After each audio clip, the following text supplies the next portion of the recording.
Thank you all for being with us tonight. Welcome to Bookhampton and RJ Julia Booksellers virtual event featuring author Richie Jackson, who tonight will be in conversation with authors Matthew Riemer and Leighton Brown. Just a few quick Zoom housekeeping details before we get started. Please ask questions using your chat box function of your Zoom screen. We'll get to as many of your questions as we can later in the evening. Though you will remain muted throughout the duration of the event, a Bookhampton staff member is monitoring the chat box, so please send them on over.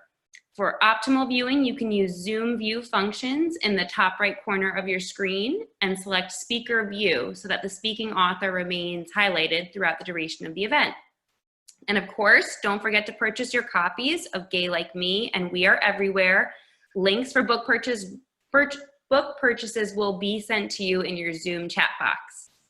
So tonight, Bookhampton and RJ Julia Booksellers and Wesley and RJ Julia are thrilled to welcome authors Richie Jackson, Matthew Riemer, and Leighton Brown. Richie is the author of Gay Like Me, published by HarperCollins and named an LGBTQ book that will change the literary landscape in 2020 by the Oprah magazine. He writes the monthly column in Gay We Trust for The Advocate and is an award-winning Broadway, television, and film producer who most recently produced the Tony Award-nominated Harvey Fierstein's Torch Song on Broadway. He executive produced Showtime's Nurse Jackie for 7 seasons and co-executive produced the film Short Bus, written and directed by John Cameron Mitchell. As an alumnus of NYU Tisch School of the Arts, he endowed a fellowship program at his alma mater in 2015 to assist graduates in the transition from academia to a lifelong career in the arts called the Richie Jackson Artist Fellowship. He and his husband, Jordan Roth, were honored with the Trevor Project's 2016 Trevor Hero Award. They live in New York City with their 2 sons. Leighton Brown and Matthew Riemer are the creators and curators of the hugely popular LGBT history Instagram account and co-authors of We Are Everywhere. Historian and activist icon Joan Nessel calls it a handbook for action, cherishing those who risk so much, and a living bridge between our communities of the past and present. Matthew and Leighton live in Washington, D.C., where Leighton is an attorney and Matthew, a former attorney, is a writer and lecturer. Together, they enjoy fighting fascists, spending time with their dog, and disrupting fundamentalists' worldviews. We Are Everywhere is their first book. Without further ado, please welcome Richie, Leighton, and Matthew. Thank you. I thought she said you guys enjoy fighting. Well, that is generally true, but in particular, fascists. Yeah, good. Sort of prime time for that these days. Right. So yeah. we're in our element, I guess. So it's just a niche hobby, and then it's now boom times. Well, thanks for having us do this, Richie. It's an honor. I'm happy to see you guys. Yeah. I'm trying to think when we last saw you in person. When were you in DC? In I think February, early February. Okay, Yeah, Oscars night. So oh. anybody knows that date. So it's safe to say that a lot has changed since last we I saw haven't you. noticed. What's that? I haven't noticed. What happened? What happened? And I guess just thinking about the book, I know this is a kind of obnoxious question because we get it, but the world has significantly shifted. Looking back, is there anything you'd add now? Is there anything you'd change? An addendum now, given the COVID world and the kind of the reckoning that's happening. Right. Or does it fit right in? You know, certainly if I were to go back in and write an addendum, you could make certain comparisons to this pandemic to the, the epidemic I lived through in the 80s, that we all have been, lived through. But there are some parallels you could make, and some, certainly they're not the same. I would change, maybe I would change or not using LGBTQ if I wrote it again, wrote an addendum, only because I've learned from my son that queer is a positive word. As I write in the book, I can't use that word. I had been called queer so many times growing up, and worse. I think my mother's trying to get in, but you see her ceiling. But my son kept explaining to me, no, Daddy, queer is positive. Queer is a positive word. So I think an addendum would be, I'm more comfortable with that word.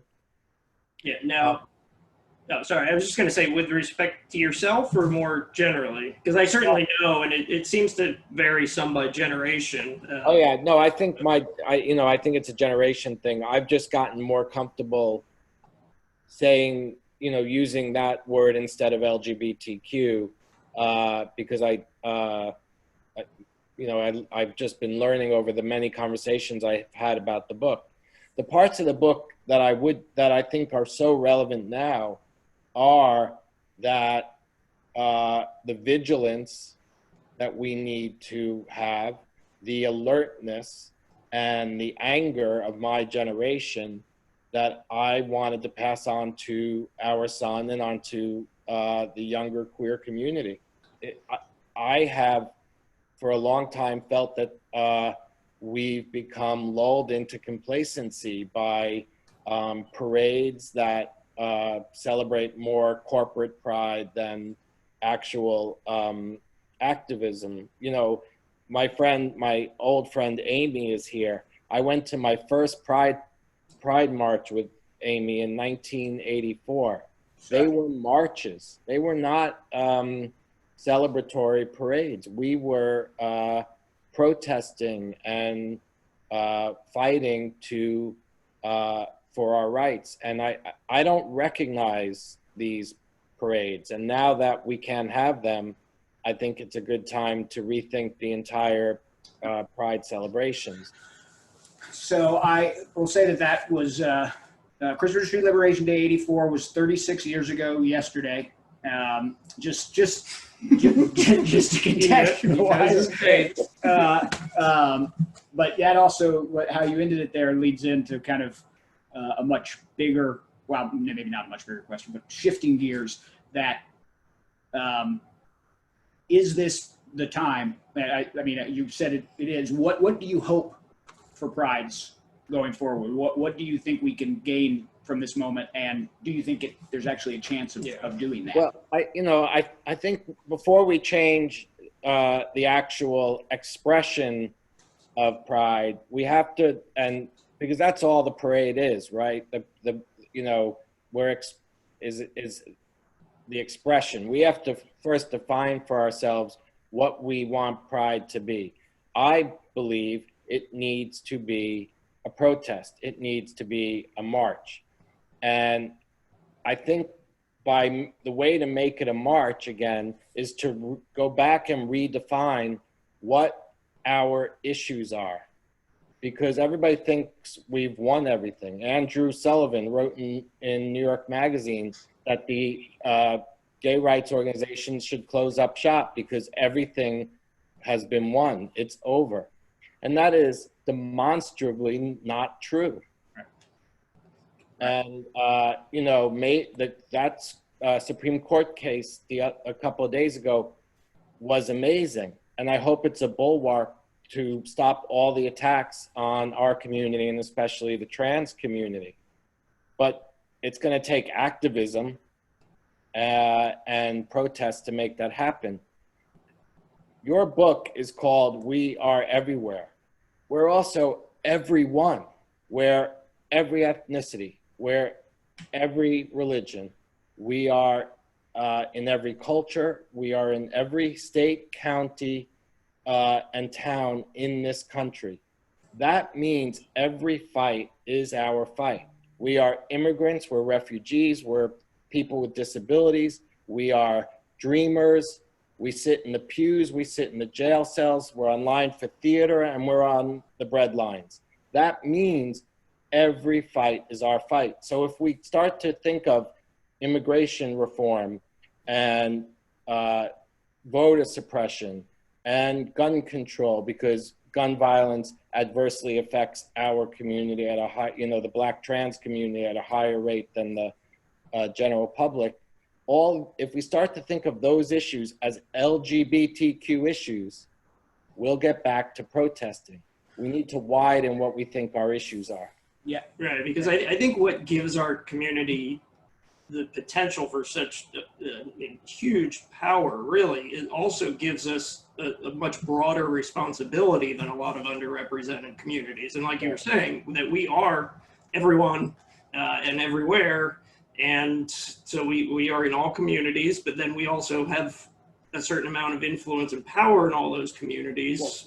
Right. Well, so part of that is that because we are everywhere, and this is something we talk about a lot, that we're also, as the three of us can attest, are white, cisgender, able-bodied men of relative or full-on privilege, and too often there has been a conscious effort, and part of our work as historians is to reveal that the implicit or explicit bias that's gone into the telling of our stories in order to frame a narrative from the very beginning. Right, that goes toward the victory narrative, that goes toward it's this inevitable march to progress. That is, but what you're talking about when we keep trying to emphasize is that it's easy to say none of us is free until all of us are free. It's very different to internalize that and organize your life around that.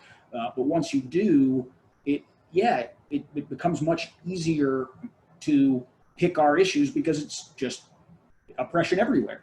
It's just right. And I think actually some of the large Supreme Court cases, like the recent one, I mean, while it's great and they are good steps, I think I get a little concerned by them because, I mean, this isn't just, well, one, we can't just rely on those in the upper echelons of power, and two, it's much more than legal.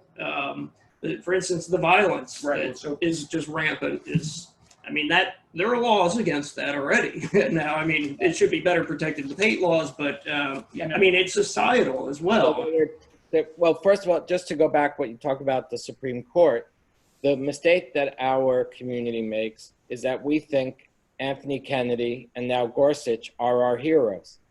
They're not the heroes. The heroes are the activists who are on the street. They are the ones who get them to swing the gavel our way. It does not happen without activism. And, I forgot the last thing you said about violence. The 26 trans women of color were killed last year, 14 already this year. Yeah, that we know of, and what you said. I mean, what you said in the book. One of the. I mean, that some of us are legal. That's not we're not safe. We're not right. I say in the book we're legal, not safe.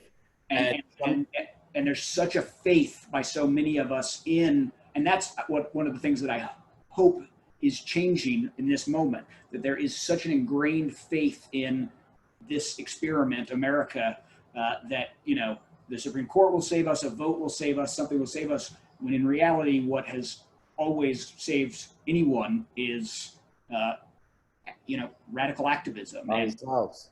Yeah. I'm from the generation that of gay men and women and the trans people of color who really started this movement and then moved into AIDS and saved the world from AIDS because of activism. It was the Larry Kramer and Peter Staley and these incredible people. That's activism. They're not doctors. They're not scientists. There's something, and I mean, of course, we mourn and honor Larry Kramer, but there was also something kind of romantic that his passing coincided so almost like to the second with the explosion of cities that all of us, I mean, like Larry passed and then it was like his spirit just took over the city. Like, oh, yeah, you know, I think what happened was that we needed a receptacle for all his anger. It could spread all around. And everywhere in America. Yeah, because I think it was, I think either the 1 or 2 days after George Floyd was murdered that I think that Larry passed. So right. Yeah, I mean, so that's a question. I mean, so Larry is a good example of a lot of things. I mean, but that this bearing witness of shortcomings. I mean, the work of consciousness raising is not easy. So calling out oppressiveness, not just beyond the queer community, because that's relatively easy, though it can be difficult in the microaggression, but within our community, kind of some of the stuff you talk about with the it's just one part of me. I don't like to think about it that much, and how awful that is, but also how deeply ingrained it is. And do you find yourself get less popular? I mean, because do you take it upon yourself in wherever, I mean, the Hamptons, wherever, New York City, wherever you are, to actually confront that? And if so, do you find folks like applauding your book, but not actually grappling with the rage and the anger that's in it? Yeah, I think a lot of it depends on the age of the reader. I get a lot of responses from men and women my age who are saying, I wish I had this book when I was growing up. I would feel much better about myself if I had this when I was younger. A lot of people who are reading it are responding, I need to be a better member of our community. I have been falling in my responsibility to my community. So that's been great. Yeah. I do get a lot of pushback on the people who, when I say being gay is the best part about me, it's the most important part about me, and I think it's a gift.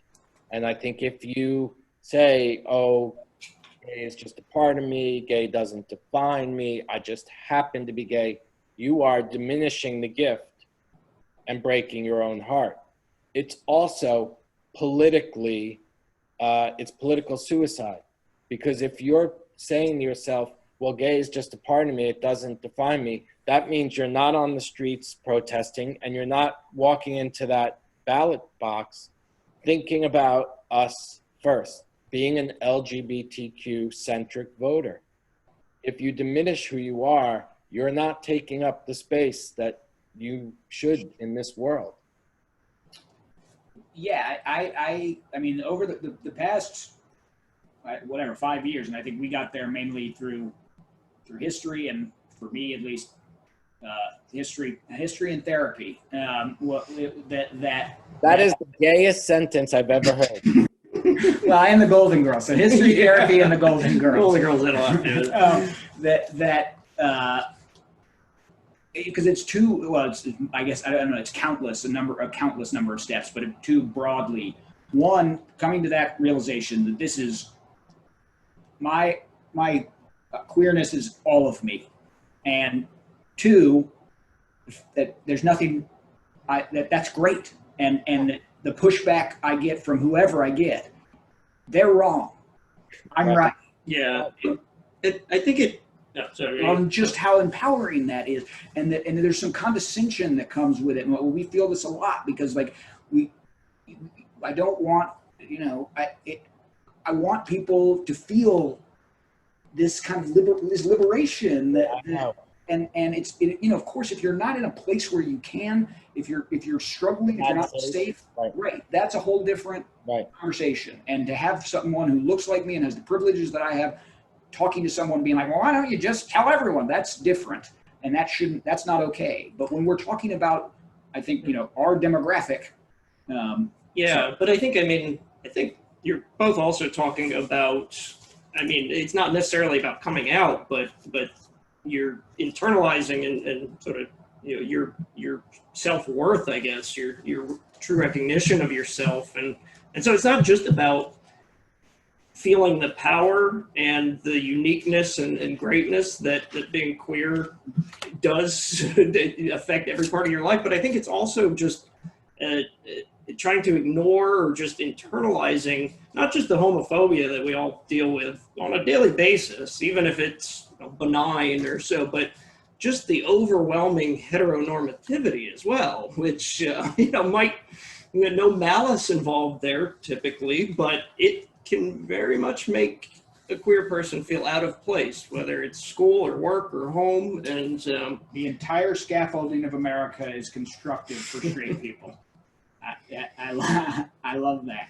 Thank you. Good words. Yeah, I mean, right. So that must get pushback again. Like, and I'm talking about from gay people. It's hard to accept that I notion. have been told by many people, straight and gay, that I make too much of being gay. I make everything's gay. And for the uninitiated, I'll explain what they're really saying to me, which is make your gayness smaller until they're comfortable with how gay I am. That's what they're trying to do, to diminish me and to demean me and to put me in the corner so that they're comfortable. I won't be diminished by anybody. Nobody puts Richie in the corner. Reference. The whole world, all the air is cisgender and heterosexual, and so when they are giving up, they feel like they are being drowned if you take even the slightest amount of their air, and they want to push right. Like you take back, right? You're taking something away from them. Right. And it what is so infuriating over and over again, just having to tell folks that you just don't see it, that the whole world is cis heterosexual. Everything around. I'm not It's always male heterosexual.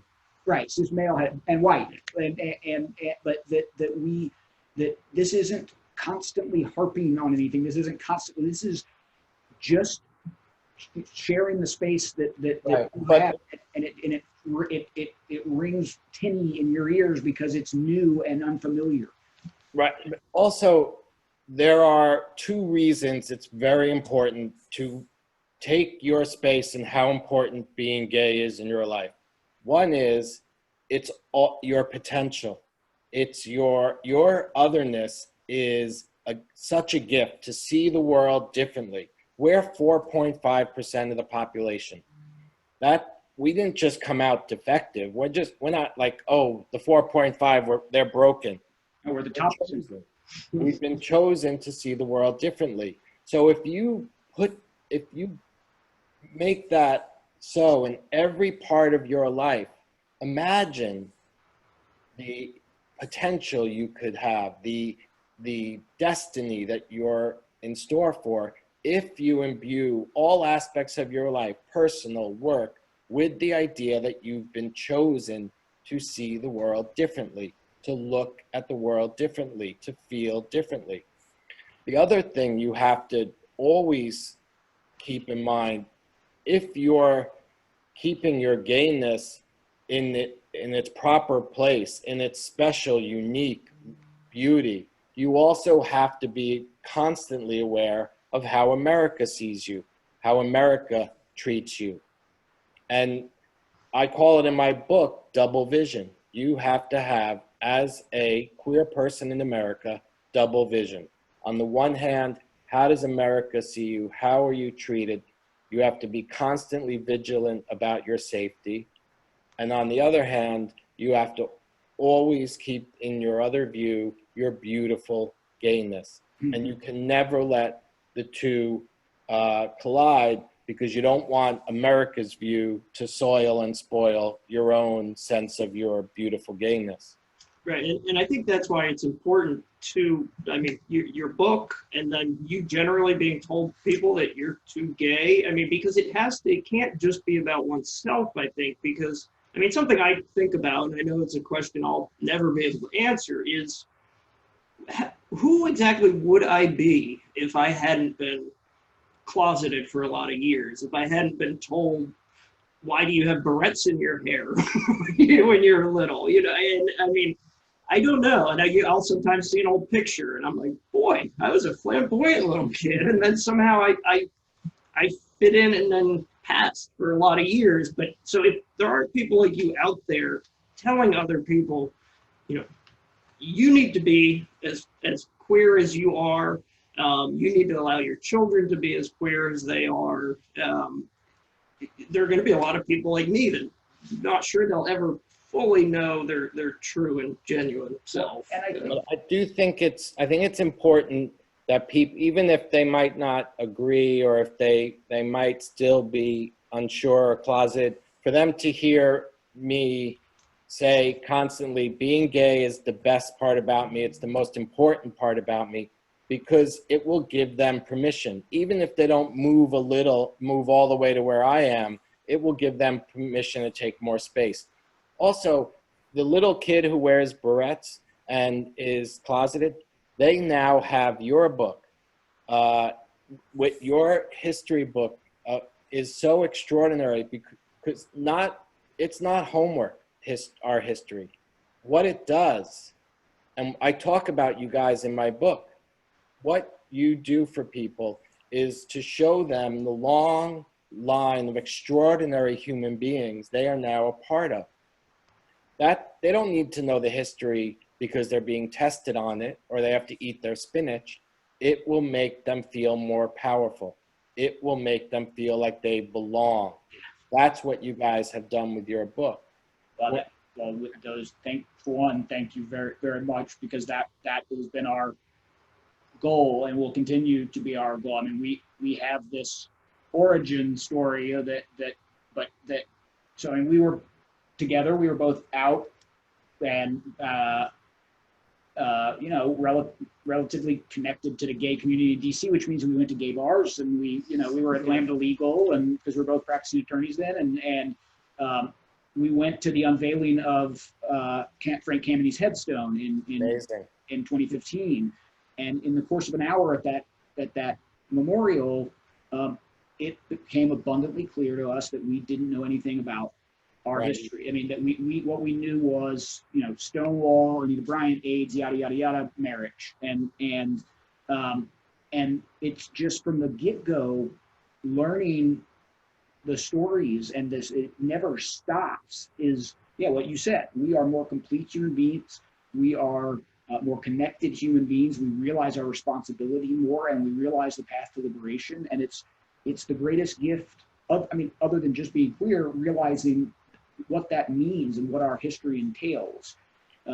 Also, that kid with barrettes in the closet, if he had learned about Bayard Rustin when he was in elementary school, when he learned about Martin Luther King and the I Had a Dream speech, I'm not so sure if he learned that a gay black man organized that march, that he would have stayed in the closet as long as you might have. So now going back to something I'm struck by, looking back through the book, you know, so we never, and this is a whole other conversation, we never thought about having kids. It wasn't our thing. There's still time. No, it's not this. I'm far too selfish. Ask our dog. We have it easy to take care of dog. But my dad issues, like it's but that the uniqueness, it just never occurred to me of being a out, proud gay man of your generation. So I mean, in a time and place where this idea of being legally married, this idea of being, you know, legal, I really want to stress that, parents, because of course we've been getting married and we've been parents for eternity, but of enjoying those civil privileges and then getting the joy of having a gay child, and watching some of the things that you described, like the flirting between an openly gay son and another gay boy. You know, I don't like that word openly. Oh, but okay, yeah, and we can talk about that too.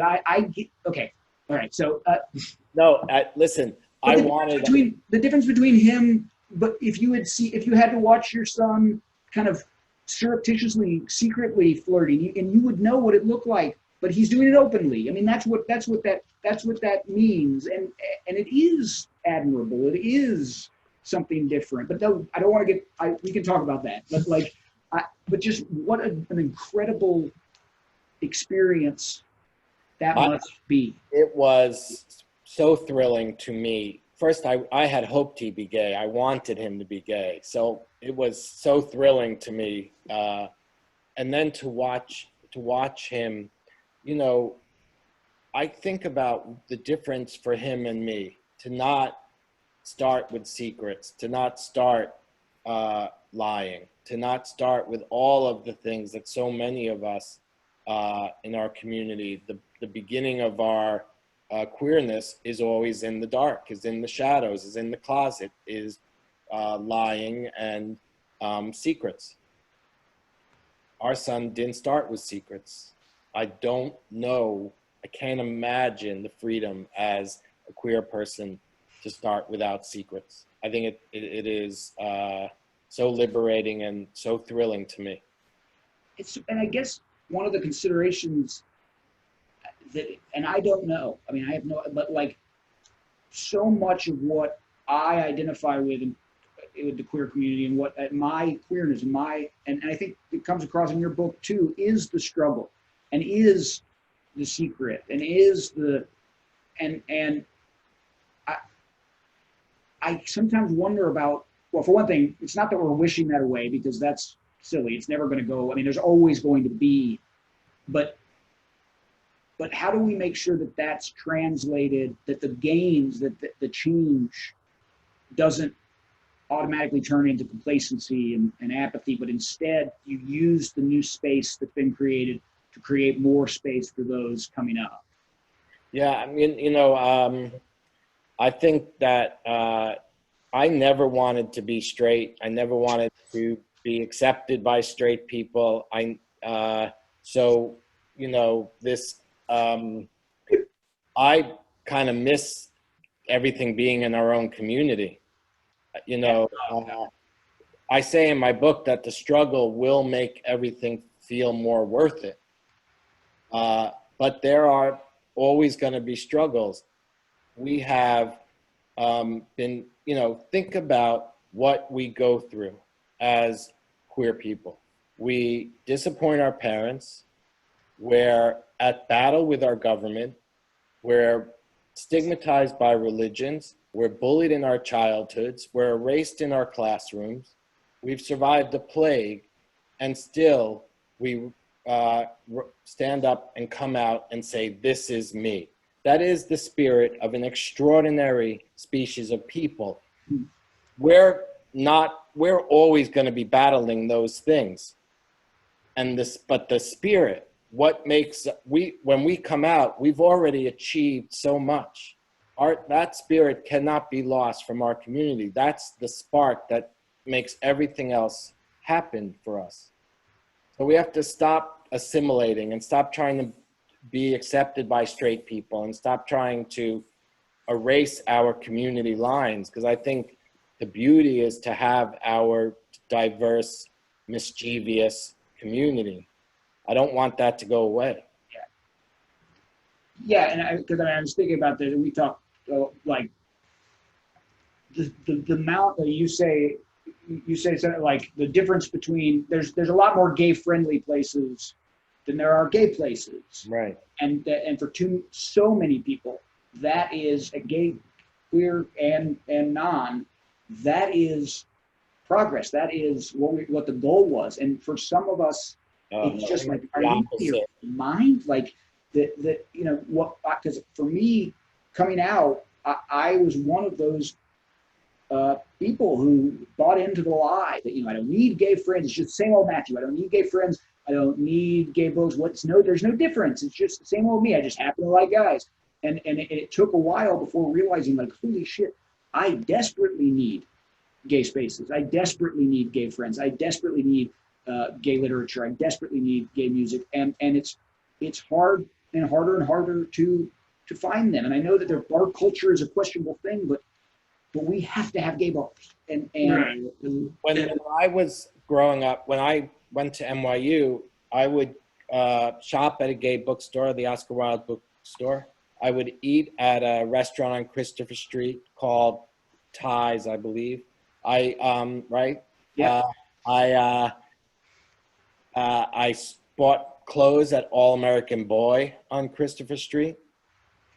So there was an entire community, and you understood what you were fighting for. We weren't fighting to erase that.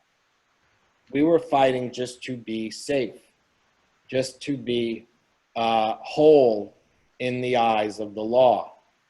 The lack of gay space, I think, is a real loss. To not feel like a majority any part of your day is really damaging. When you go to a gay bar, when you went to a gay restaurant, or when you walked on Christopher Street in the 80s, you felt in the majority where you never felt any other time in your life. And I think the fear I have is that as we see purely gay queer spaces, the number diminish, that this new generation, which is coming up more confident and comfortable in the broader society, perhaps, they're not even going to know what that feels like. They might be fully comfortable, or at least they think they are, in a gay-friendly place, but they don't know how great it can be to have the power of finally being in the majority, sort of. And I think it's connected also to diminishing your own queerness, because if you don't think it's as important as I think it is, if you don't center it to your life, then you won't feel like you need that. Then you will be happy to go to gay-friendly places. You will be perfectly happy to see movies that you're not in, that you have to squint to try to make yourself believe you're going to watch two men when it's really a heterosexual couple, or what, however you identify. You're going to have to rehear lyrics from songs that aren't about you. If you read books that are not by queer writers, you are going to completely marginalize yourself by not finding yourself in straight culture. Yeah, and it just and you're further marginalized. And again, I'm not one for hope. It's not my thing. But that's a clear.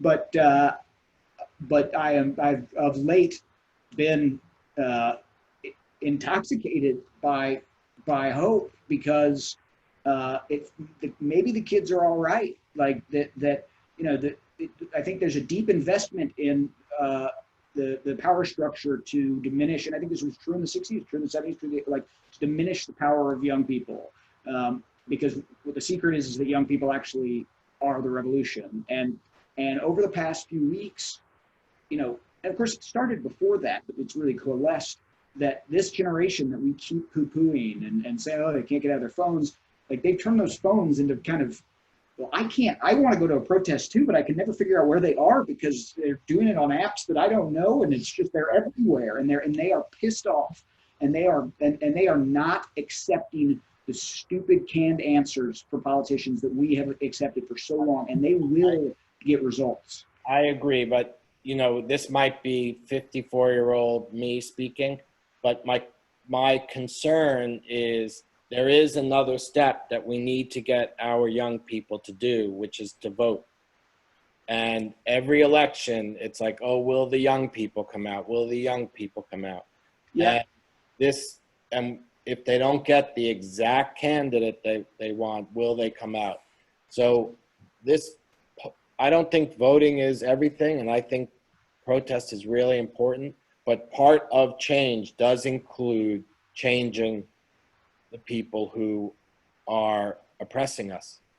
Right. And I think this November is sort of the ultimate test of that, because I mean, this world, unlike any past administration, I mean, politics, because it all stems from just the shit show that goes on day after day in the White House, that, I mean, it consumes everybody's lives. You can't hide from it. So if that's not enough to get people out to the polls, I fear what would be. I always want to say, and Leighton and I have this discussion sometimes, that this narrative that we're already buying into, that goddamn it, it better be, you know, this time young people better do it, and black people better do it, and this time white people who got him in there better do it. Like it needs to be like. Let's remember, 60 million people voted for him.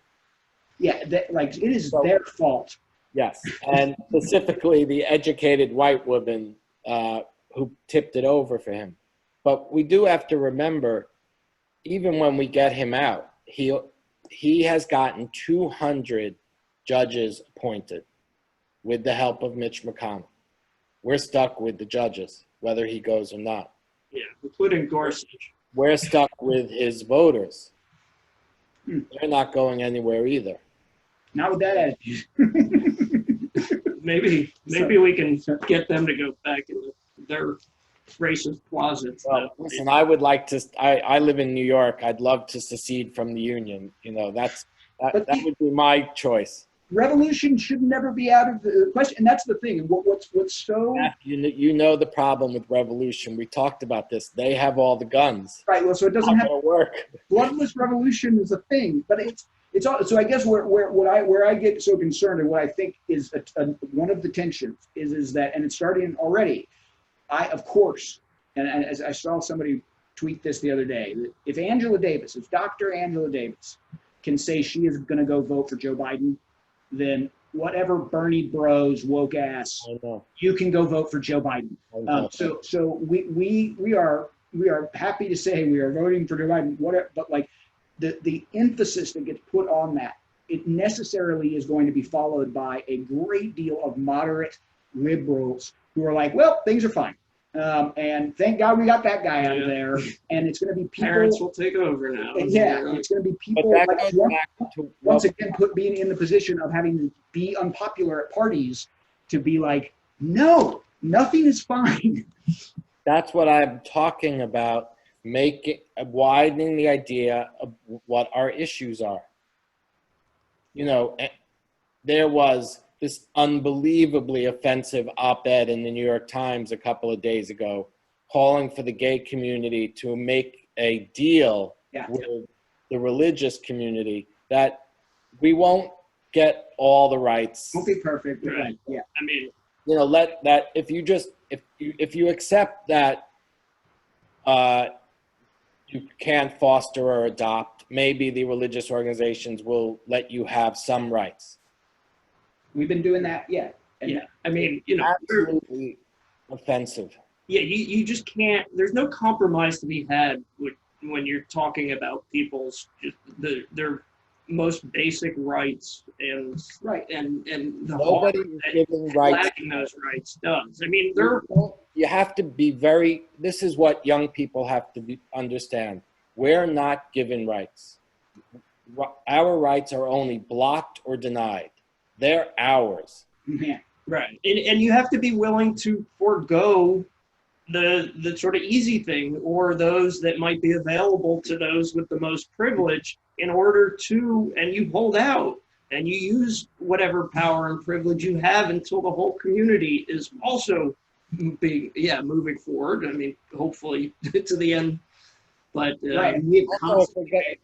if we're going to use LGBTQ, if that's what our community is called, then that is not stripes on a flag just so everyone feels represented. It's our bond. It is our chain link that we are locked together, and we rise and fall together. And we see that the Trump administration are coming for the most vulnerable among us. And if guys like me think we're safe because, oh, we're not trans, the trans fight is our fight. They're also going to come down the line. They're going to go T, B, G, L. They're going for all of us.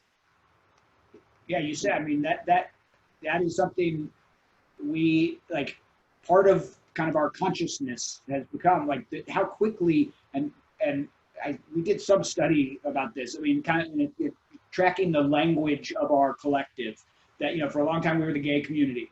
After a while, we became the gay and lesbian. I remember when we were the gay community. Yeah, and then we became gay and lesbian. For a short time, we were gay, lesbian, bisexual, but then we went straight to LGBT. There's never been a time when we've actually said transgender all the way out. And so for us, saying LGBT for so long, it just rolls trippingly off the tongue. And the number of gay men in particular who never, what you just said, who never think about the fact that I don't get to just say that. I don't get to just say I'm part of the LGBTQ community without ever actually doing anything to earn the right, that privilege, the honor of being connected to my trans siblings, being connected to my lesbian sisters. If I'm just going to, like, just, you don't, it's not just a monolith. Like, you actually have a responsibility to all those communities. Also, it's also our strength.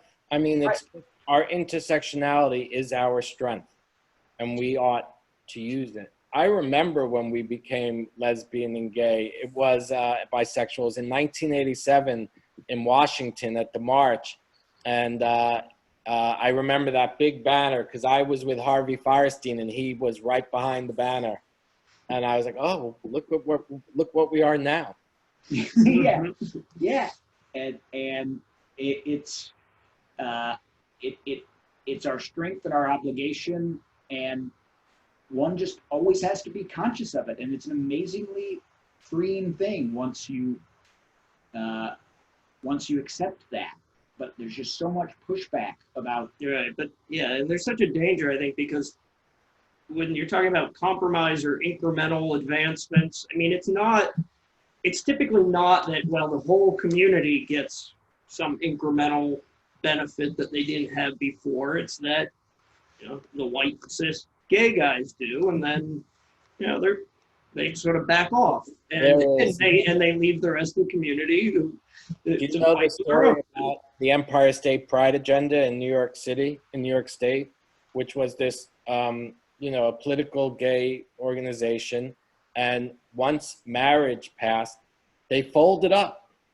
Right. Yeah. So they left all the trans right fights to other organizations. They left the foster and adoption fights to everyone else, and they just packed up and went home because they got marriage.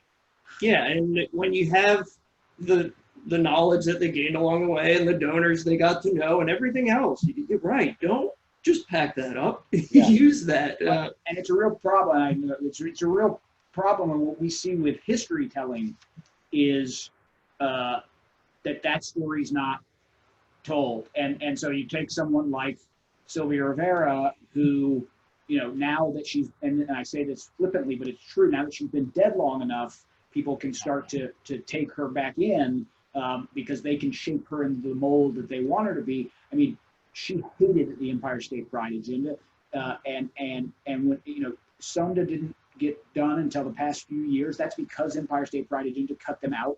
And those stories, but, you know, when we start to tell those stories, it's like, yeah, but they did good. Like, they got married, but, you know, we have to tell those complete stories in order to get a complete future. Yeah, there's a fear, I think, to criticize any aspect of our community at any time. But I say, bring it on. We make mistakes, and we need to learn from them and build upon them. But you know, we don't want to do that. So I think. Are there questions, or what time is it? I don't know. We could talk. Yes, we do have some questions that came in. Let's see here.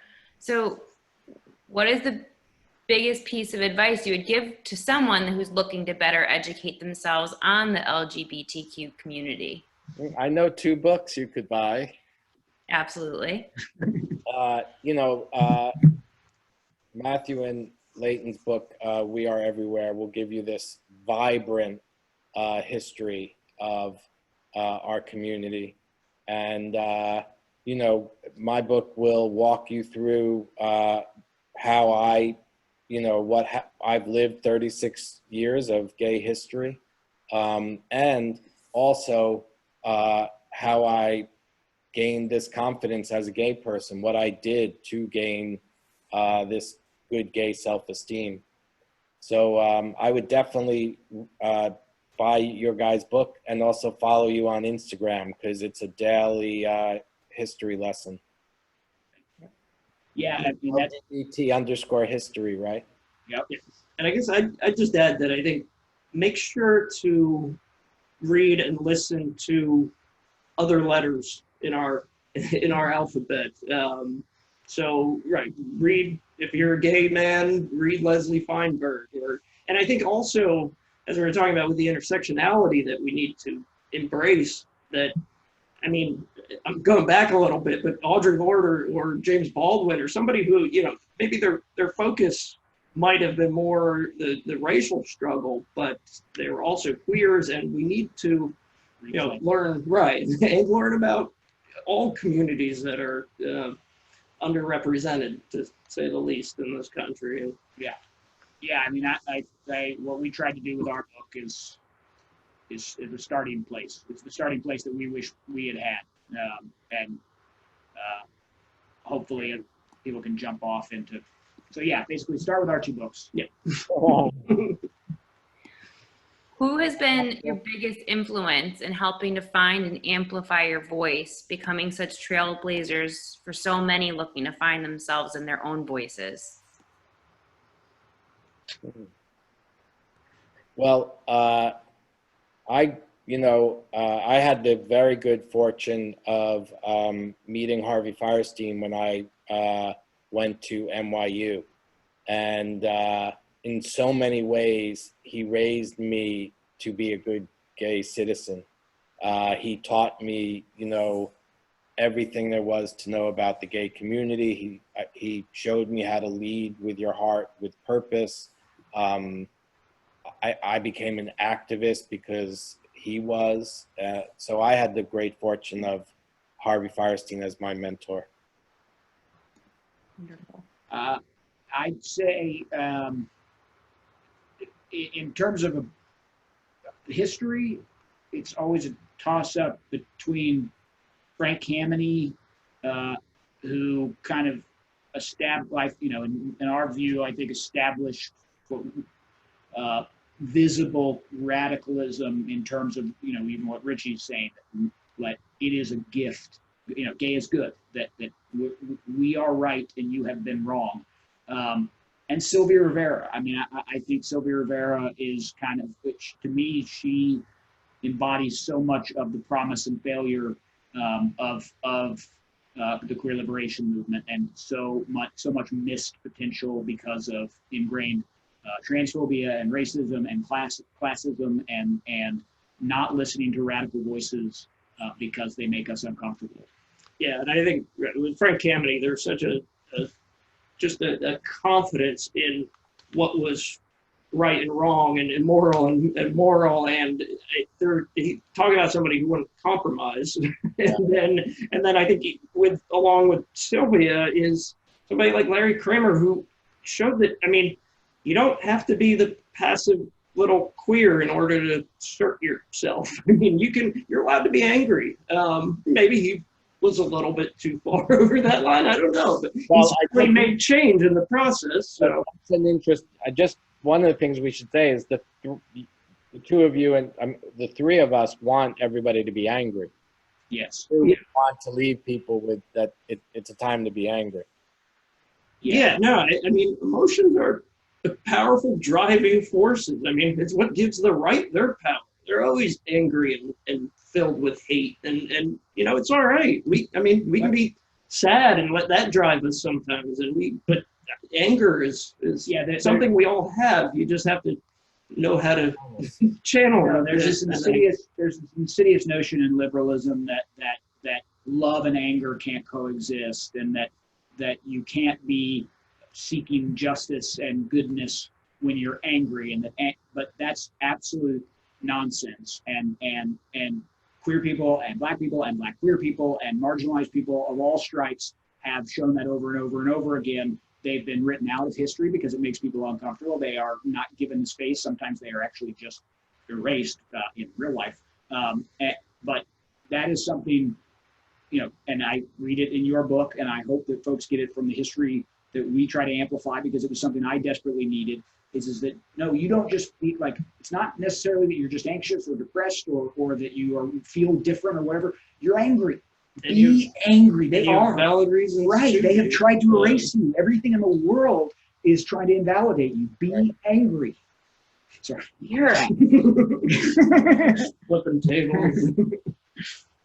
I love it, and I think that's actually a great place for us to leave off now at the end of the event. Like Everywhere are two fantastic books that if you haven't already gotten a chance to, please do visit RJ Julia, Bookhampton, or Wesley and RJ Julia, and pick it up. You can come into the store, yay, or you can order it online. But a huge thank you to Richie, Leighton, and Matthew. Thank you for being with us this evening, for sharing with us, for your courage and your strength. It has been such a great pleasure being with you tonight virtually. And to our wonderful guests, thank you for tuning in and joining in on the conversation, for supporting our authors and your local independent bookstores. We appreciate you wholeheartedly. Happy reading all. Stay safe and good night. Thank you all. Thank you, everyone.